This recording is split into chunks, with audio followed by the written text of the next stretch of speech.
अगर उसको शादी नहीं करनी थी तो सीधा उसने उसके माँ बाप को या हमको किसी चीज़ से इनकार कर देते, या जिस लड़के के साथ उसका जो भी अफेयर चल रहा है कहीं से भी एक फ़ोटो हमको भेज देते तो भी हम कैंसिल कर देते।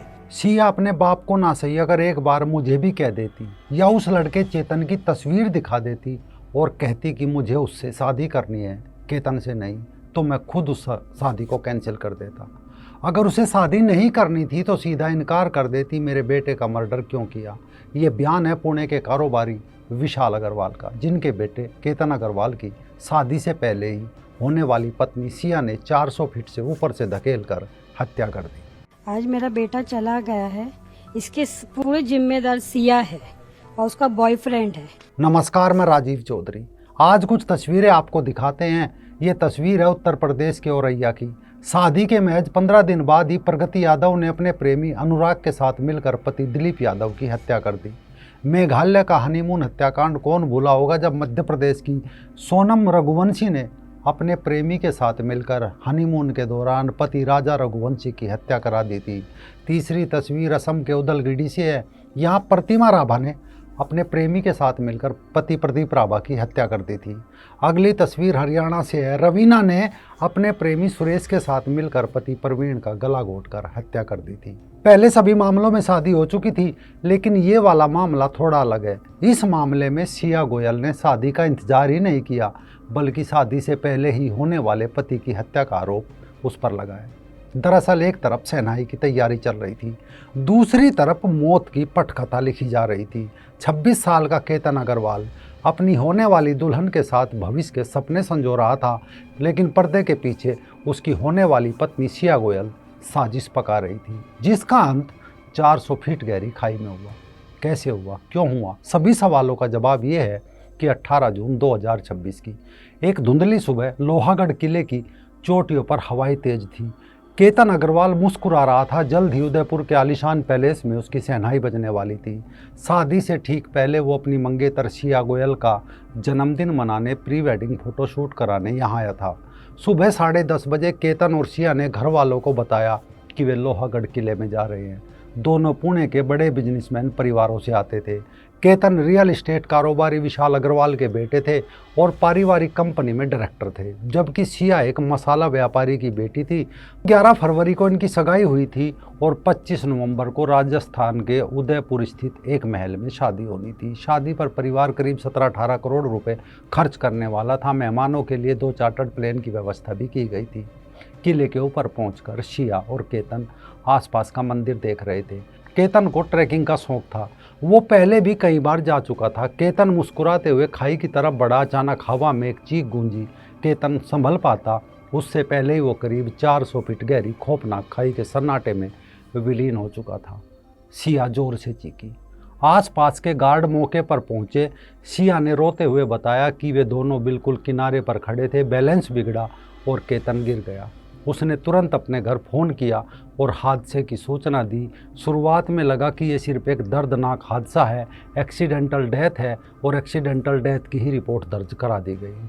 खाई बहुत गहरी थी, एरिया बहुत बड़ा था। पूरा दिन सर्च ऑपरेशन चला, लेकिन केतन का कोई सुराग नहीं मिला। 18 जून की तारीख बीत गई। 19 जून की सुबह फिर से सर्च ऑपरेशन हुआ। आखिरकार एक्सपर्ट, पुलिस और किले के गार्डों ने मिलकर 350-400 फीट गहरी खाई से केतन की लाश ढूंढ निकाली। शव को खाई से बाहर निकाला गया, अस्पताल ले जाया गया। पोस्टमार्टम के बाद पुलिस ने एक्सीडेंटल डेथ का केस दर्ज कर लिया।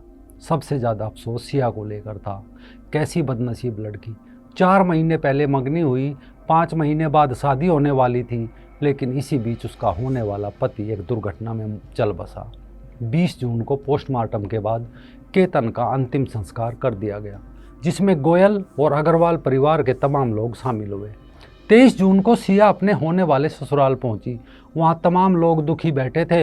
अग्रवाल परिवार को सांत्वना दे रहे थे। जो हुआ सो हुआ, होनी को कौन टाल सकता है। ऐसी बातें अक्सर जो ऐसे समय पर की जाती है वही चल रही थी। वहाँ केतन की तस्वीर रखी थी और माला चढ़ी हुई थी। कोई खामोश बैठा था तो किसी के आंसू नहीं रुक रहे थे।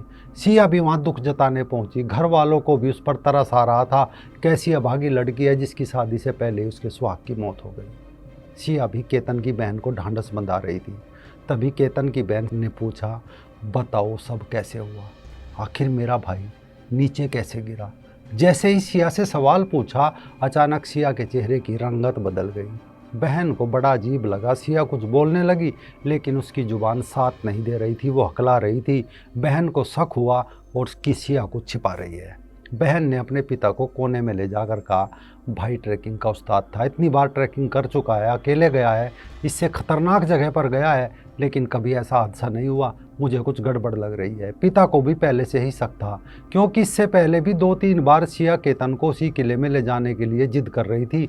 एक बार तो घर वालों ने मना भी किया था। केतन के पिता पुलिस स्टेशन पहुंचे। पुलिस वाले तो दुर्घटना में मौत का मामला दर्ज कर बैठ गए थे, अपने अगले काम पर लग चुके थे। लेकिन अग्रवाल परिवार पुलिस अधिकारियों से मिलकर बोले, ये दुर्घटना नहीं है बल्कि मर्डर है। पुलिस वालों से बहस हुई, लेकिन परिवार वालों का कहना था कि एक बार किले के सीसीटीवी फुटेज और सिया के मोबाइल की जांच कीजिए।